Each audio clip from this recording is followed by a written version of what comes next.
Did you know that all you need to pursue your Maryland real estate license is to be at least 18 years old and a decent human being?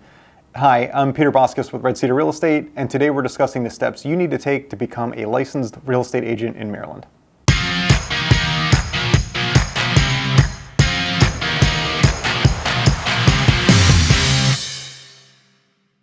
Let's define what I meant regarding being a decent human being. Being a person of quote-unquote good character and reputation is a very important factor in the licensing process. What this means is that the Maryland Real Estate Commission, or MREC for short, will review your background history to determine if you're eligible for your real estate license. Note that a felony or a misdemeanor conviction does not automatically disqualify you from getting your license, but you will have to submit all records and documentation of any corresponding court case and conviction for review. If your application happens to be denied, you still have the right to appeal that decision. Once your character is squared away, you'll need to complete 60 hours of approved pre-licensing education.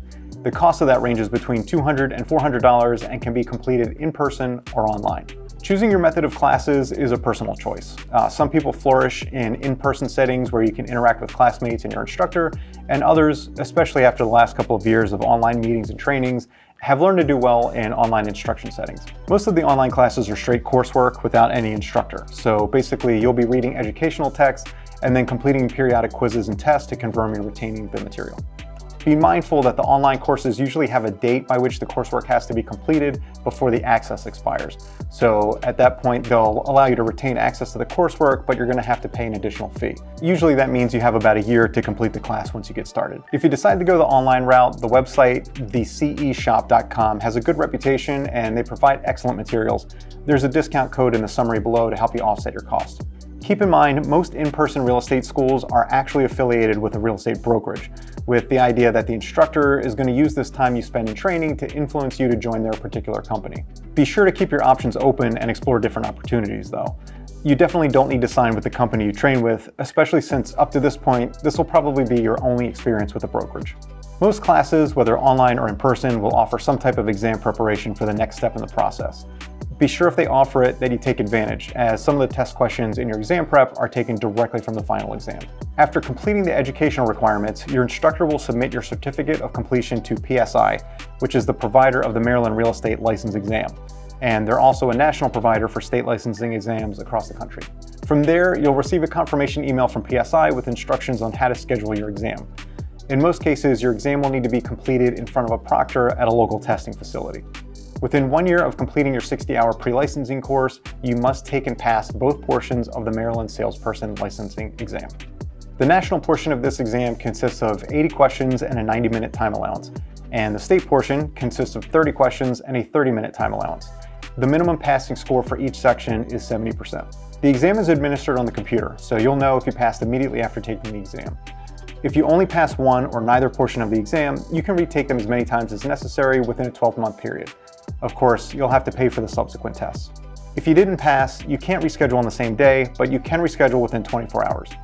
There's a state passing rate of 52% on the national portion and 56% on the state portion. And yeah, that's over 50%, but it still shows you that the exam is very challenging, so don't feel bad if you don't pass it on your first try. After you've passed your exam, you'll need to be affiliated with a broker so you can practice when licensed. Choosing the right broker can be a key factor in becoming a successful Maryland real estate agent, so it's important to do your research so you can find the one that will be the best fit. We'll discuss how to choose the right broker in a future video, so be sure to click like, subscribe, and turn on your notifications so you'll get alerted when our new videos are published. The final step before starting your career in real estate is to actually apply for your license. You can do this online through the Maryland Department of Labor website. If you've already chosen a sponsoring brokerage you're affiliating your license with, you'll apply for an active license and submit your broker information. On the other hand, if you're still searching for an affiliate brokerage, you'll apply for an inactive license. You must apply for your license within 1 year of passing the Maryland real estate exam. However, if you've applied for inactive status, you still have 3 years to decide which brokerage you'd like to join. Once you've completed these steps, you're ready to hit the ground running and practicing real estate. However, I have to be honest and explain that the 60 hours of coursework and exams you take to get your license have virtually nothing to do with actually working with clients. Most of the coursework is focused on general principles of real estate, with a heavy hand towards not getting sued or losing your license. But the truth is, if you're an honest and ethical person, most of the legal issues you could potentially face as an agent aren't going to be a problem for you. Of course, this information is all very important, and there is a reason it's all required to get your license, but it isn't information you're going to use on a daily basis.